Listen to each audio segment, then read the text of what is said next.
Welcome to Cujo Sound. This video is going to be a little bit different than the videos that I normally do.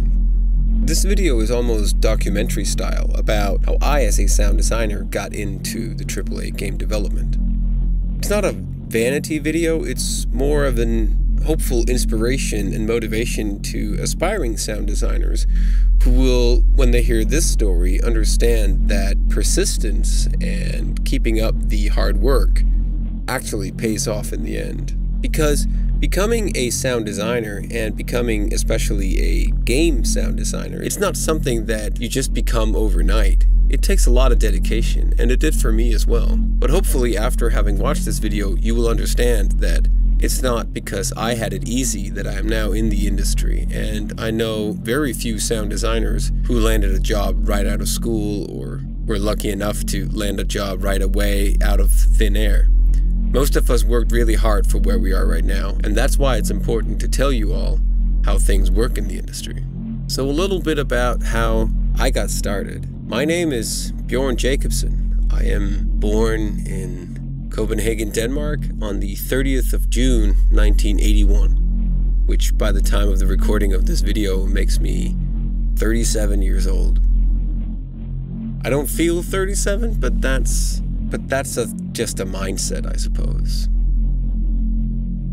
By the time of creating this video also, my current employment is as a senior sound designer for CD Projekt Red in Poland, where I work primarily on their new IP, Cyberpunk 2077. I also help them out with some other projects like Gwent and so on.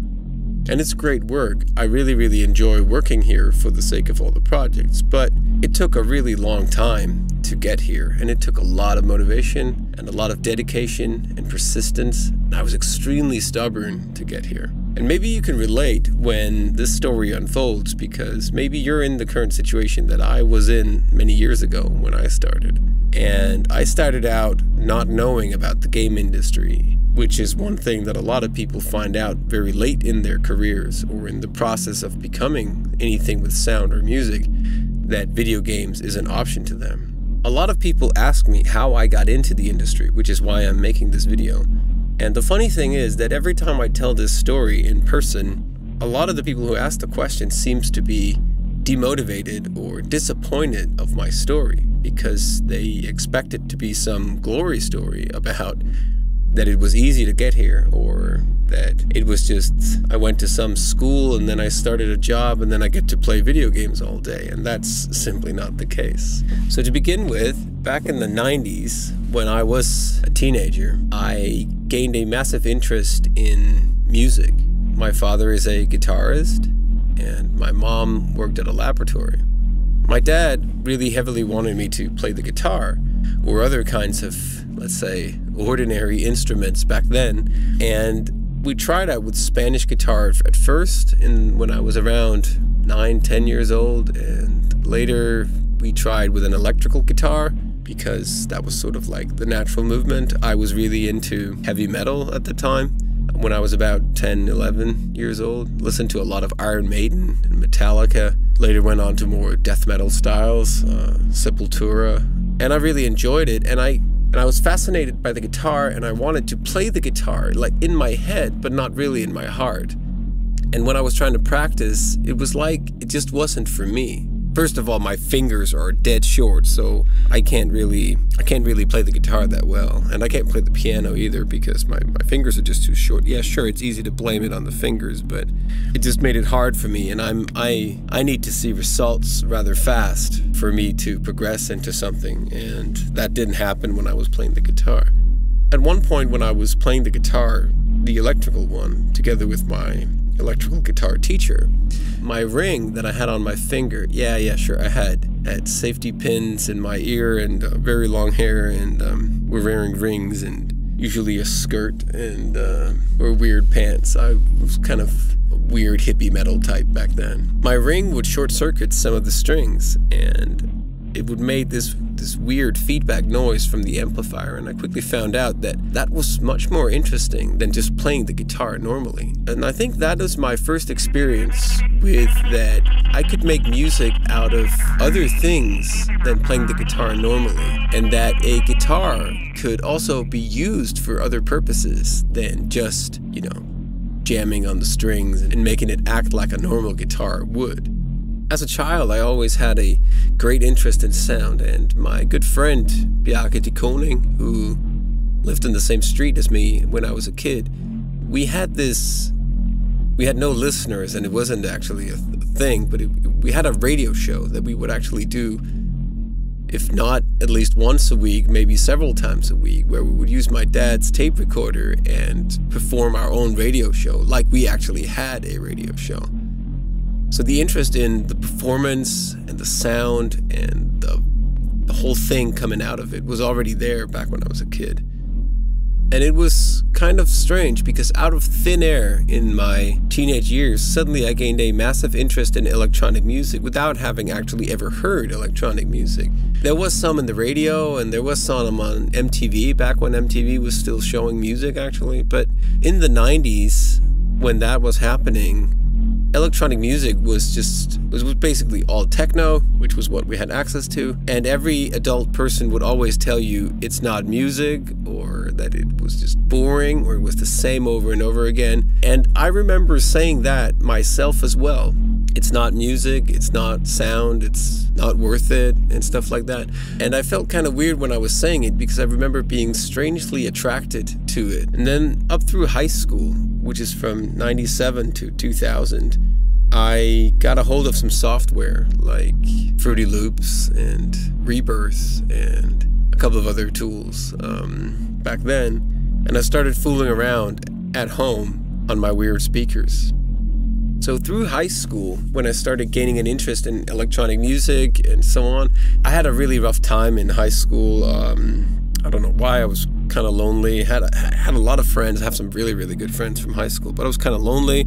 It wasn't the most fun time in my life. And from there, being more and more alone, my interest in electronic music and so-called weird music and techno didn't exactly help. The only things that really like kept me up was the music and the sound and the few friends that I had. And I was playing hockey. I was a goalkeeper for a team, and I was a decent goalie, so I was playing with both the junior 16s and the junior 18s and on the second team, so we were practicing basically every day for all those years. But it kind of kept me going, and I remember starting listening a lot to The Prodigy just before high school, and up through high school I listened a lot to that. I still listened to metal at the same time as well. But then at the end of the high school years, I graduated in 2000. I started making more and more music at home, and I had been buying a lot of records and listening to a lot of music at home, a lot of psytrance and trance and techno music, primarily psytrance. And I wanted to, I don't know why, because I didn't know any DJs or anything like that. I just wanted to DJ. I just wanted to play music for others. So I would start to hang out with people in various places wherever I could. And one of those places was a record store in Copenhagen called Candy Records in Nørrebro, an area of Copenhagen, where the guy behind the counter was actually Peter Candy from Coxbox. I don't know if you're familiar with Coxbox, but it was one of my favorite bands at the time. It's not really psytrance, it's not really Goa, it's just their own style. I really enjoy it. I still listen to it from time to time. And Peter and I actually became really good friends, even though he's like 20 years older than me. We became quite good friends. I was 16, 17 years old, and he was approaching 40. We had a good time, and we went to parties, we were hanging out, we would listen to music. I think he was maybe intrigued by the fact that I was such a big fan of the band, and we would hang out. It's not like we were hanging out every day, but at least once a week I would be at the store and buy records and listen to it, and we would talk. It was great. And then Peter started talking about that maybe I could borrow some gear from him. He had some gear from Coxbox, and I would borrow a synth from him, a Korg mono synth at the time. And I would sit at home. I had no idea how a synth would work, so I was just jamming on the synth all the time. And what would come out of it would be just these weird tunes, weird sounds, and I would cut them all up into loops and have them play back in Fruity Loops, basically with one-shot triggers that would trigger the entire loop. Back then, Fruity Loops wasn't very advanced, but it did the job for me, and you could easily make some beats in it too. And then from there, it kind of took form. I started experimenting with some audio editors. I think it was Goldwave at the time. Yeah, Goldwave and Cool Edit Pro. Cool Edit Pro 2 as well. Started just fooling around with those, and quite quickly found out that I really enjoyed fooling around with these sounds, and that I came to the conclusion that electronic music might be my call in life. So I started fooling even more around with that.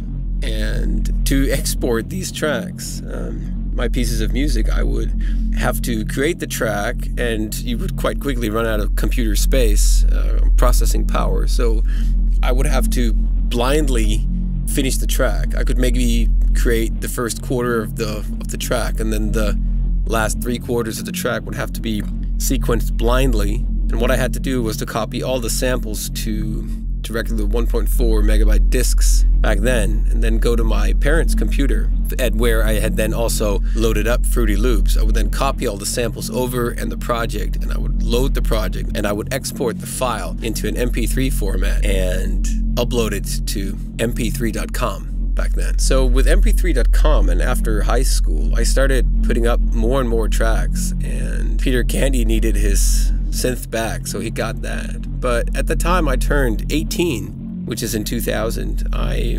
had a job. I was a dishwasher at a local cafe, and I had made enough money to buy some equipment of my own. I was hanging out with Peter, and we met some of the guys from Iboga Records in Copenhagen. I bought an old mixer from DJ Amok back then, and started fooling around with that. And I bought some more gear, Virus B synth and Clavia Nord Lead 2, which I actually still have. Also bought a Nord modular and a couple of other things.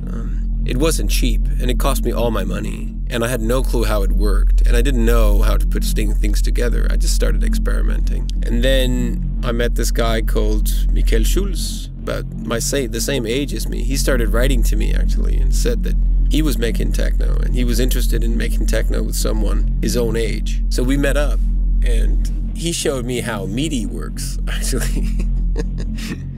He showed me how MIDI works, yeah.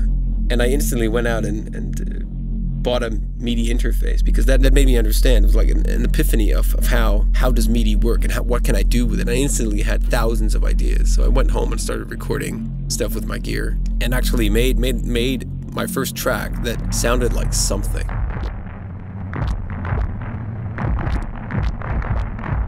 I didn't know what it was, but I played it to a bunch of people, and I actually got some feedback being like, this is good. Like, the industrial sound you have is really good. And I was like, industrial? What do you mean industrial? I have no idea what you mean about industrial.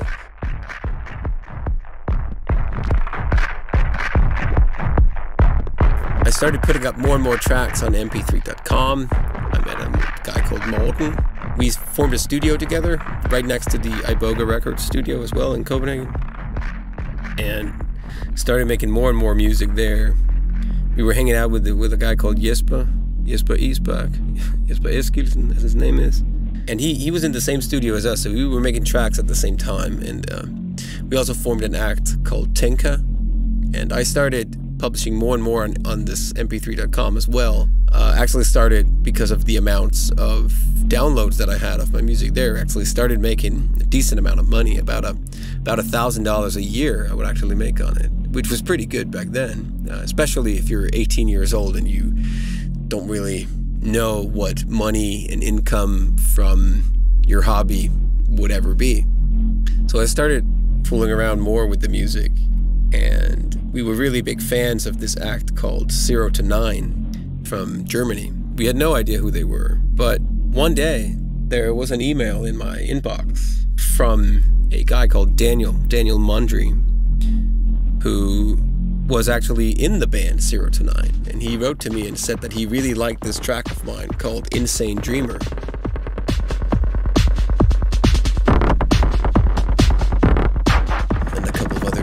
because he really enjoyed those, so he would propose them to his record label, Leviathan Records in Germany.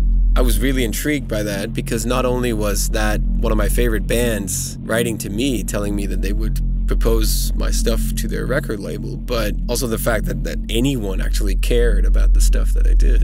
In Copenhagen, there was this really great community called Transtunnel.dk at the time, and me and Michael Schulz no longer makes any music. He just runs a business called Art Fabrication, artfabrication.dk, where he fabricates art material for people. He's a really, really cool guy and very talented in terms of art. He also formed a band called Genetic Spin. It was kind of strange because they were our friends. They were also our competitors in terms of the music that we were putting out. But I got this email from Daniel Mundry saying that he would propose my stuff to Leviathan Records, and I was really excited about it. Had to come up with a name, had to come up with a lot of things, and my first intuition back in 2000 was that I should be called Cujo. I don't know why, it just was there. And then when I needed a band name, it was like, okay, so I can be the Cujuria or the Cujurio, or... And then I thought about this called the Fantastic Four, the Fabulous Five, or whatever they're called, the superheroes. So if they're the Fantastic Four, I could be the Kujuria's One. I have no idea why that came to me, but that sort of like triggered it, and that name got stuck, which is also why this channel is now called Cujo Sound. And then it all sort of started from there because I got a call from Leviathan Records saying that they would like to sign me for a 3 EP and 2 album deal and at least 5 tracks out on various artists' CDs back at the time. I was really excited about it. So I was also invited to Dortmund to play my first ever live gig in Dortmund. And I went there with my girlfriend at the time. It was a great trip there, but I went to play in this club in Dortmund where Serotonin and this other act called Analog Pussy was also playing. It was a big and weird trip because meeting Serotonin for the first time, I was super excited and I was almost starstruck when I met them. But both of them, Daniel and Robert, they shook my hand and they seemed more interested in talking about my music than I was talking about their music. It was very strange. And then we played the concert, everything went fine. And then we had another concert in another German city right after. And then we went back home. It was a big experience, really, really big experience. And then when I came back home, I also started DJing at this local club called The Tube in Copenhagen. I would DJ there quite often, actually. I also started playing live acts there and so on. But then I released my first track on Leviathan Records called Buffalo Killer.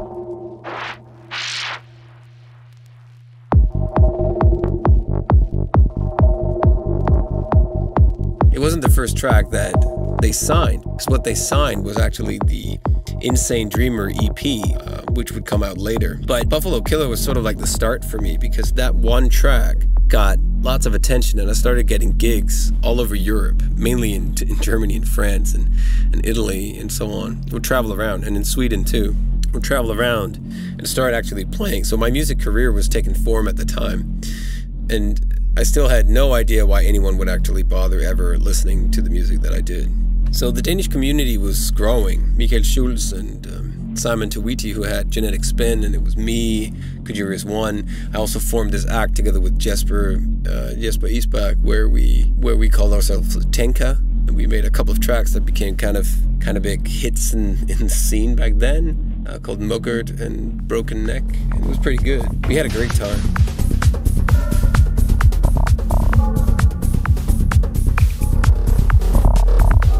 But back there, that's in 2001, 2-ish, I started thinking about what I should do with my life. And that's where the actual game audio career starts, because it's one of the things that I probably regret the most in my career, that back then I wanted to look at what can I do with it? How far can I take this?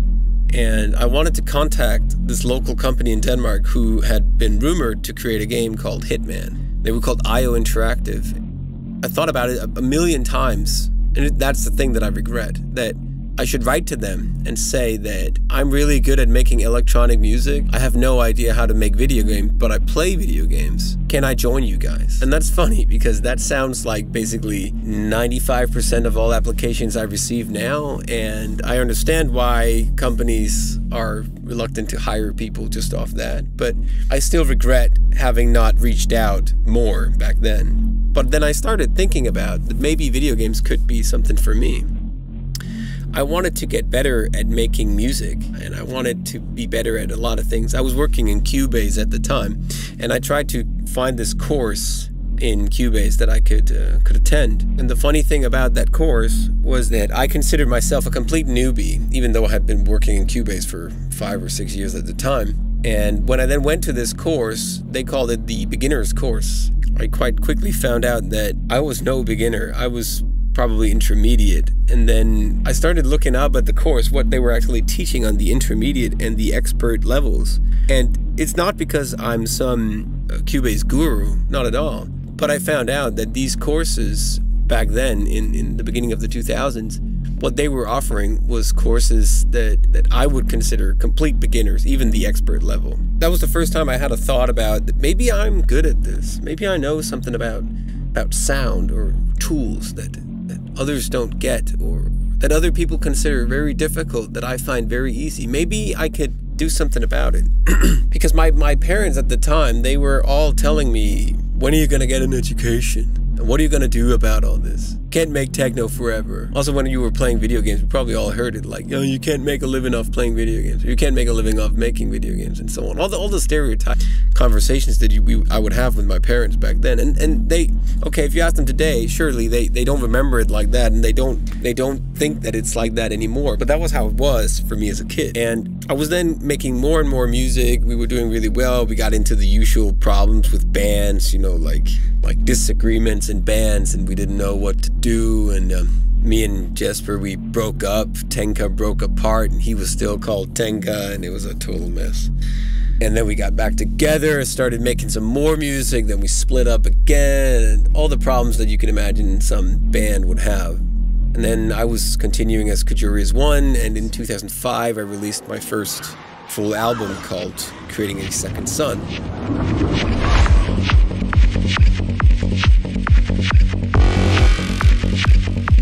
Actually, it's my second album, but the first one was canceled because Leviathan Records went broke just before it was supposed to come out. And that one was called The Twisted Fairy Tales. You can still find it online if you want to.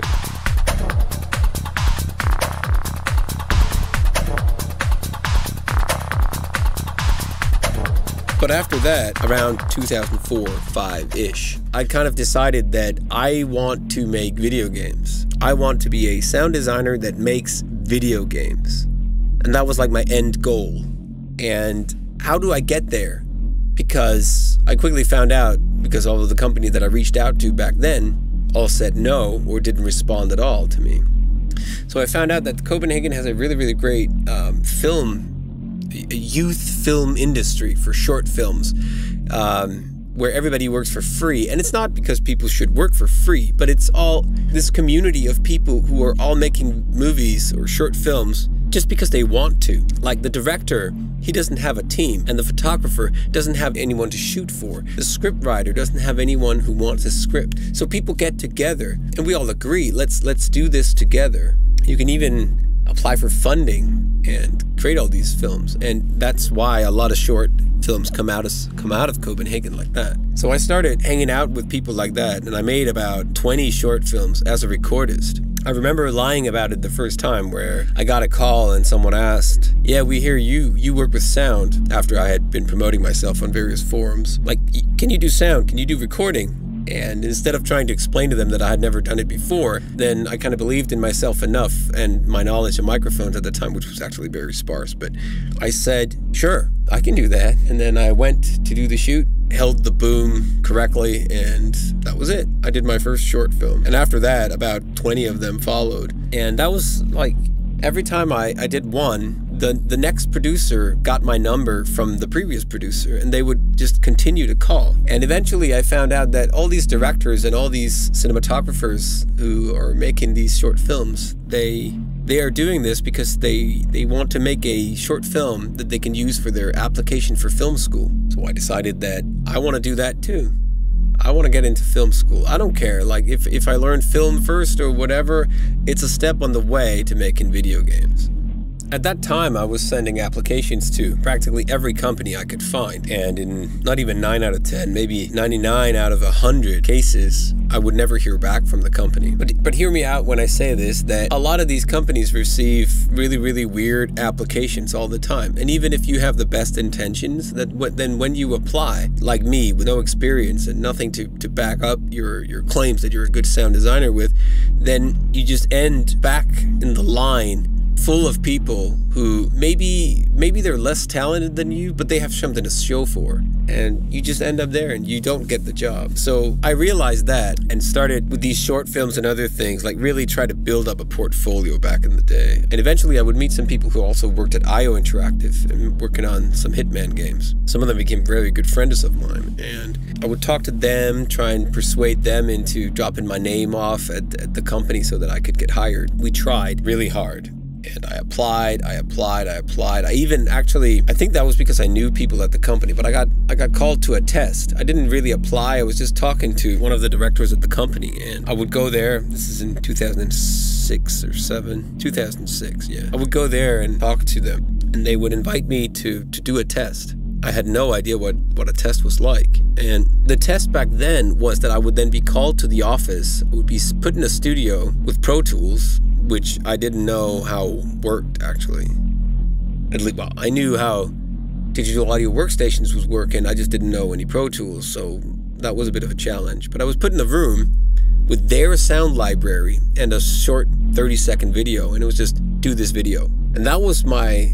Looking back in hindsight, yeah, that was a really big chance that I was given there, and I should, of course, have nailed it. But having no clue how to actually do cinematics or what to expect, how to use whatever plugins and whatnot was in Pro Tools at the time, then it made it really difficult for me to do anything that could be used for anything. So after that, I was told by IO Interactive that they liked the video that I had done, and they could clearly tell that I knew how systems like this would work. But they were looking for someone who had made a video that was completely in your face and so on. And back then I didn't understand what that actually meant. I understood what in your face meant, but I didn't quite get what they were expecting of me, because I was given 1 hour in a studio that I didn't know, with a system I didn't know, with a sound library that I was unfamiliar with. Just put together something, and they were expecting full-scale Hollywood sound, basically, from the sound of how they judged me afterwards. So I didn't get the job.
I started applying for lots of other things. And I also found out maybe I should go to a proper school. And at this time, I'm in the beginning of my 20s. Maybe I should go to school. And in Denmark, schools are free.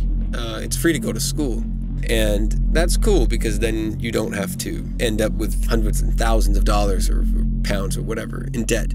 You just go to school. But that also makes a problem, because everything is government funded, then there's very limited room at these schools. For example, at the conservatory, which had just started a line for electronic music composition, only 4 people would be allowed in every year. And you would have to apply And of course, when it's only 4 people, you can kind of tell that you need to deliver some sort of specific style that somebody at a board likes for you to get in. And I was also trying at the film school and at the Rhythmic Music Conservatory. There was an audio engineer education. I also applied for that. And at the theater school, there was also an education as a sound technician. I went to the initial test after the application at both the theater school and the Rhythmic Conservatory and didn't get in, which was unfortunate. But back then I had no idea what they actually wanted from me.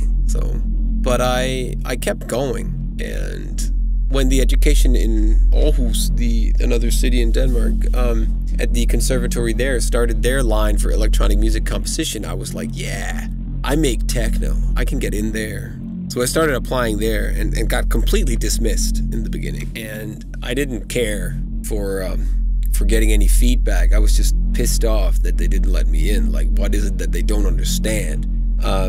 And was kind of sad for maybe a day or two, and then decided, okay, next year I'll just apply again, do better. So I made more music, and I applied at the Rhythmic Conservatory again and went to another test as an audio engineer, and unfortunately also didn't get in there. And at the same time, I was working as a DJ, as a musician, and I was doing all these short films at the same time. And my mom kept asking me, like, can you make a living out of this? And no, I can't. I live off in a shit apartment, and I have shit food, and it's not nice, but it's worth fighting for, I thought. So I kept going. And that eventually led to, after 5 years of applying to the conservatory in Aarhus, for the electronic music composition school, then 1 year I actually did call them and ask for feedback about why aren't you letting me in? Like, what is it that you want? And I was told that they were grading people from the regular grade system in school, like at an exam. And I had gotten a nice B. And I was like, okay, so if I get a B, why aren't I getting in? And they said, well, we have 20 other guys who are straight A+, straight A's. Okay, I thought, so what is it that was wrong with the music that I submitted for this test? He said, we like it, maybe it's a bit too mainstream. And that just pissed me off. Like, seriously, okay, so if mainstream is the problem, if I must sound like Autechre or whatever to get in, then next year I will apply with something that is so little mainstream that you would actually like it to be mainstream again. And so I did. I spent a whole year sitting in my studio, fooling around and trying to create glitchy beats and weird noises and so on. And that actually inspired me a lot and motivated me a lot, because I found out that electronic music wasn't just 4-on-the-floor beats, and it was actually way more fun to produce when you were just producing something that you liked to hear. Of course, in the beginning I didn't like it, I was just doing it because of school, but it forced me to find out that there's a new world here. And that eventually, when I then submitted my test and application the year after, I was called to their actual test at the school. So I went there and unfortunately didn't get in, but it was nice. I mean, I found out that, okay, it's actually possible to get to the test at this school. It's not impossible to go anywhere. So I decided to keep fighting. And the year after, I created a bunch of more tracks and submitted those.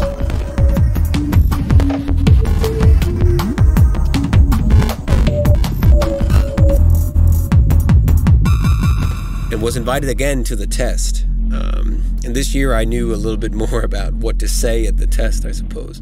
And then I came home after the test. My mom asked me, so what if you don't get in? And I straight up told her that this is the last chance I'm going to give this sound thing. It's the last chance. This is in 2007. It's the last time I'm giving this a shot. I've been applying for 6, 7, 8 years now without any luck, without getting any further, and just living out of a suitcase and traveling around and DJing and not really making any money that would make me a decent living. So maybe I should just give it up. I started to have like random jobs at being a recordist for short films that actually paid me for what they were doing. At the same time, I was also applying at the film school with all these schools and didn't get in, unfortunately. But then my mom asked me, okay, as a birthday present, what would you like? Let's consider that you would get into this school. What would you do? And I showed her this 3-month course that you could do at a music school in Copenhagen, the intensive music courses and in audio engineering. And I told her that if I don't get in at this school, then I promise that the year after I'll find some other education, a completely different line. It won't stop me from making music, but I would like to do this course as a gift to me, as a birthday present. And she gave that to me. And I told her that if I don't get in, then at least I will have this paid course to help me.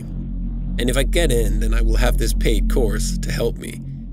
And that course completely changed my perspective on everything, because it taught me how to do proper mixing, it taught me how to do proper gear setups, microphone setups, and other things.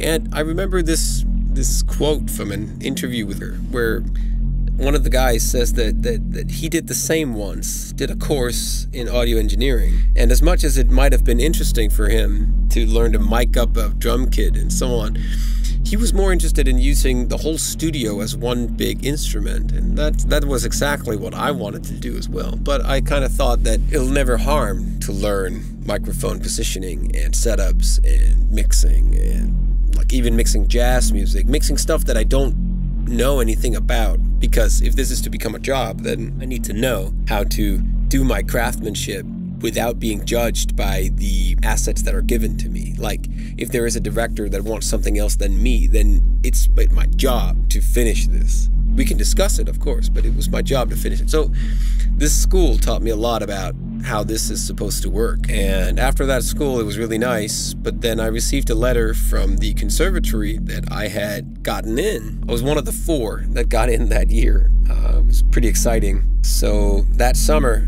the summer of 2008, I moved to Aarhus to study electronic music composition at the Royal Academy of Music.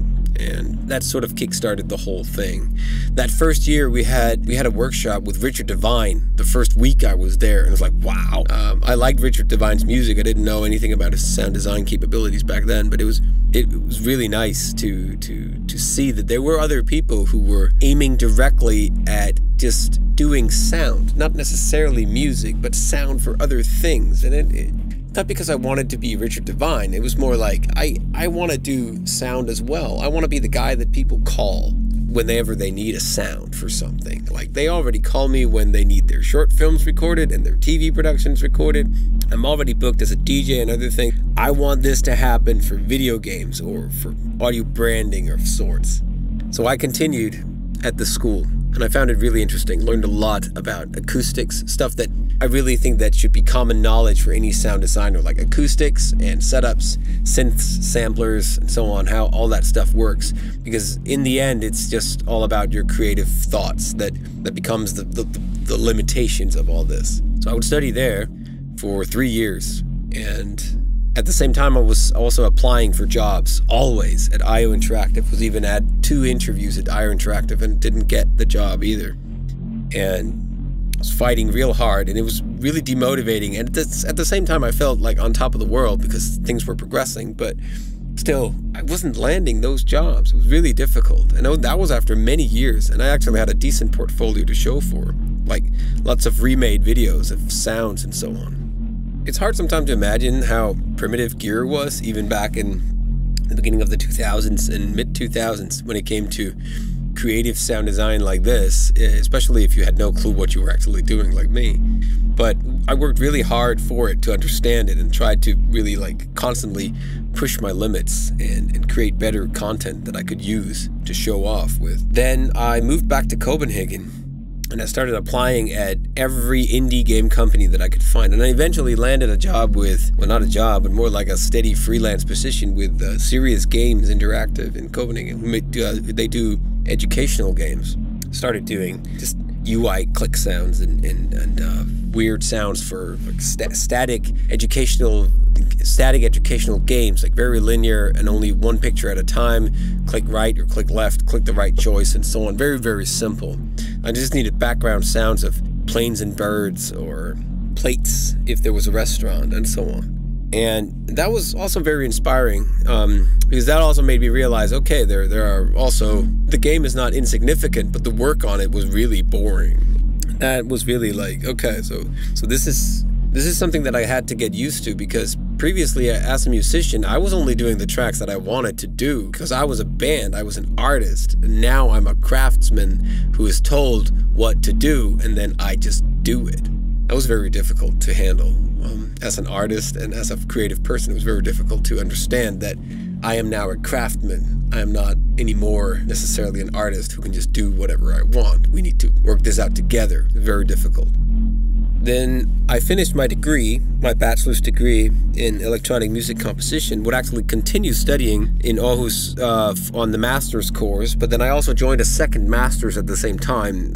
So if you can imagine what it's like to study 2 masters and do film and music on the side and games, quite a lot of work and no sleep for many years. And at the same time, that December I was going touring, so I was touring all of December, 1 or 2 gigs every weekend, all of December in the Netherlands, in Croatia, in Sweden, in Switzerland, in Italy, in Spain. Yeah, quite a lot of gigs in a very short amount of time. Still had to finish all these things and all these projects I had going, so it was a lot of hard work. And I really struggled, and sometimes I almost gave up, but it kind of worked out. So I started studying the master's degree at Aarhus University, where I was studying the master's degree of information technology in audio design. And that's a theoretical course, so it was really difficult for me to do that. And at the same time, I had been starting to get more and more small gigs together with Serious Games Interactive and other small companies doing the sounds for their games. And eventually, during this course,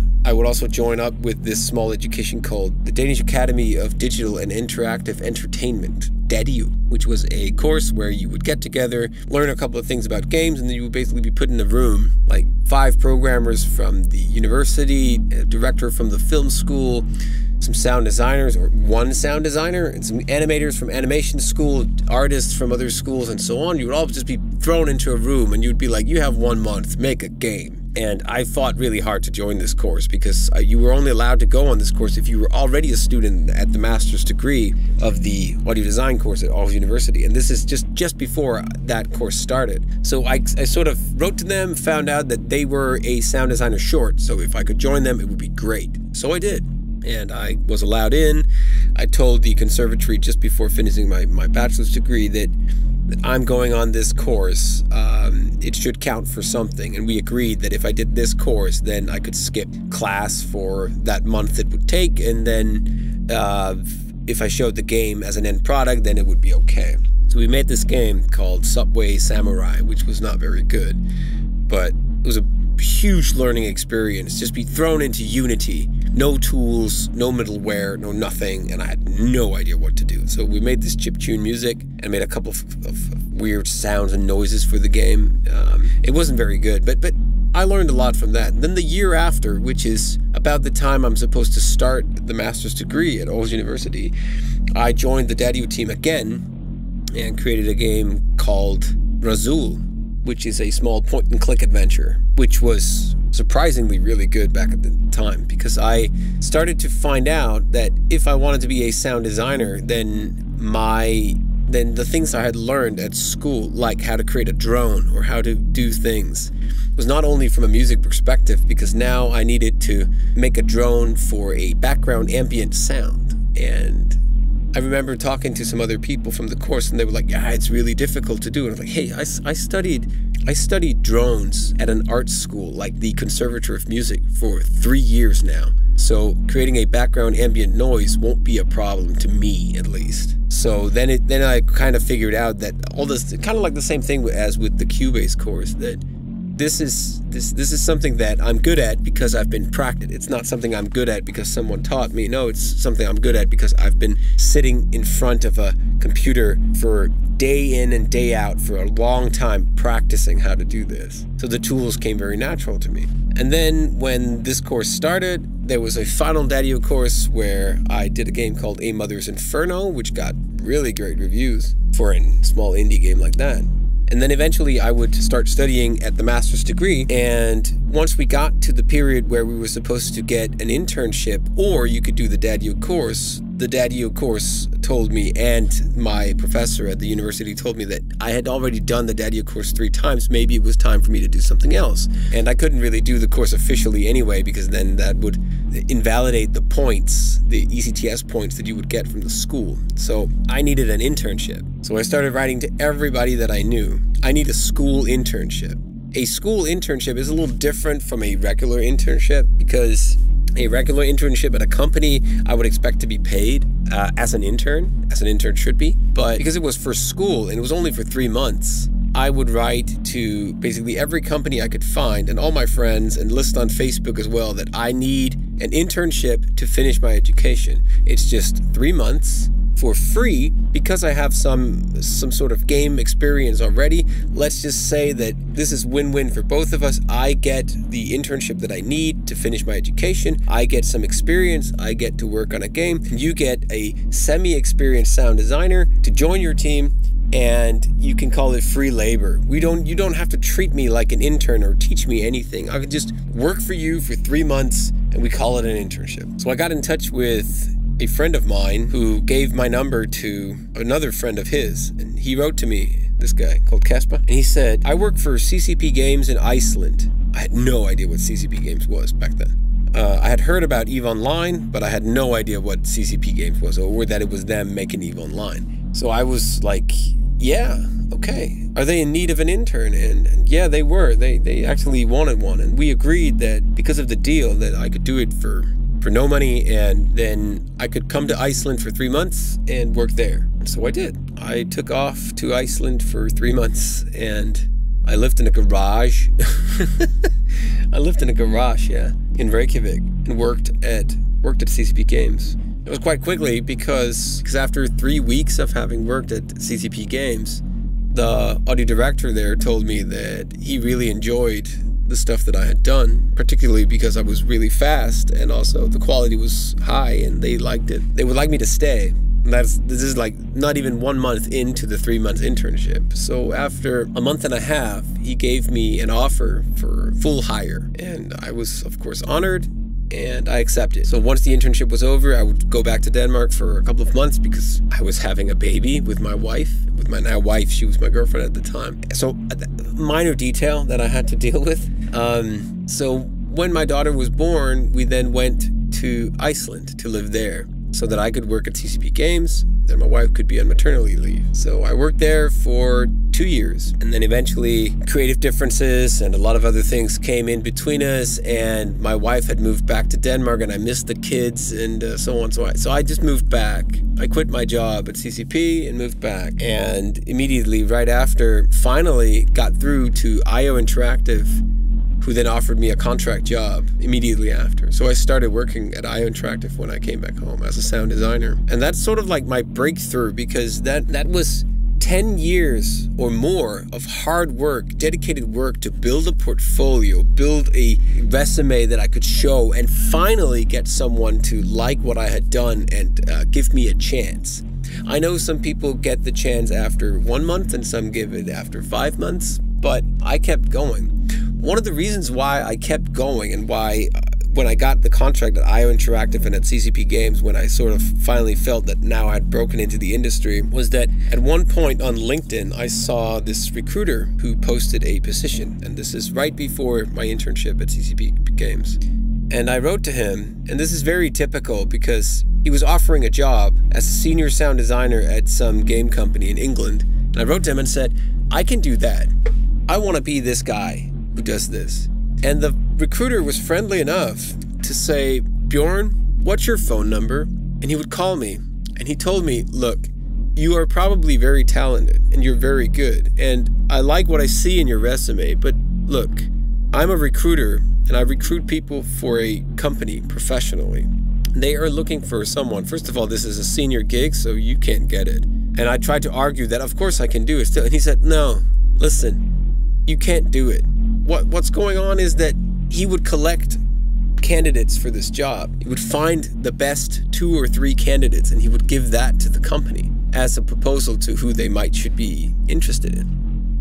I of course tried to argue that he should give me the chance, and he said no, because the company's paying him to find 3 perfect candidates not some young guy who should be given the chance. So he recommended to me that I would continue fighting hard for it and start with smaller positions than the senior audio designer at some AAA company, probably with EA or something. And in the beginning, when we hung up, I appreciated his help, but then I was also kind of pissed off because I was like, this guy is demotivating me. What the hell does he know about my skills and why can't I be hired? But then after a day or two, I started to realize that he was very right. Like, I am an inexperienced sound designer guy applying for a job that requires 5 years of experience. There's no way I'm going to get that job. And there's no way they're going to give me the chance if I'm just writing to them with an ordinary resume. So I started researching how to write an application, how to write a resume. And it sounds weird, but I found all these articles about such as like words not to use in your application, sentences never to use in your application, order and structure of resumes, and so on. And when I was reading it, it was like, yeah, that's common knowledge. That's what I already do. But then I edited my portfolio and cover letters to fit this. It felt like I was writing the same thing as I had always been writing, but funny enough, right after I did some of those changes, I got some job interviews, or at least I went through to stage 2 of some application process, and that had never happened before. So I can only recommend that you really get your act together and start reading up on how to actually apply and come through as a good candidate. But then when I was with CCP Games, instantly after just being an intern there, I interviewed with like 4 other companies. As an intern, suddenly my profile was much more interesting to a lot of big companies, like some EA studio and some studios in England and a couple of other ones, who would get back to me immediately and be like, your profile is interesting, we want to take a closer look at you. I didn't get any of those jobs, but that was a whole new world and very different from the world that I had been in before, where all my applications have been flat out denied, like straight to the garbage can. So now I was working at IO Interactive, and I was working there for about 3 years until they unfortunately got into some financial problem. We all got laid off. And in the meantime, as a freelancer, while working at IO Interactive, I was also doing like small projects for friends and so on. And Unity got in touch. I did a bunch of talks at some conventions and so on. It's sort of like naturally, and that's the thing, when you have a job, your portfolio naturally grows. And that's one of the things that a lot of people ask me, like, I need a job to get a portfolio, but I can't get a job without a portfolio. Same thing with, nobody wants to hire an inexperienced guy, but you need to be hired to get experience. That's why you need to start small, and you need to work your way up, and you need to apply and network and so on, and be lucky. The more skilled you are, the luckier you get, sure, but you need to be lucky to apply at the right moment, land on the right guy's desk, and so on. It's like, which way did the wind blow that day when you applied? And eventually, after IO Interactive then went broke, I started working on Freelance Projects. I actually started this YouTube channel because I needed somehow to show all my work. I needed to show that I knew engines and so on, because it's not enough to write it just in your resume. I know Unreal, or I know Unity, I know this and that engine. No, if you can show that you know these engines, it's way better. And at the time now, after IO Interactive, I had been working on a couple of games, AAA games like EVE Online. I was part of the original creation team for EVE Valkyrie, and we worked a little bit on a game called Dust 514. At CCP Games, we were also working on an MMO called The World of Darkness that got scrapped, and a bunch of other projects. And at IO Interactive, of course, I worked on Hitman. So now I already had this portfolio and resume that I could show to people, and it would take me very much further into the business.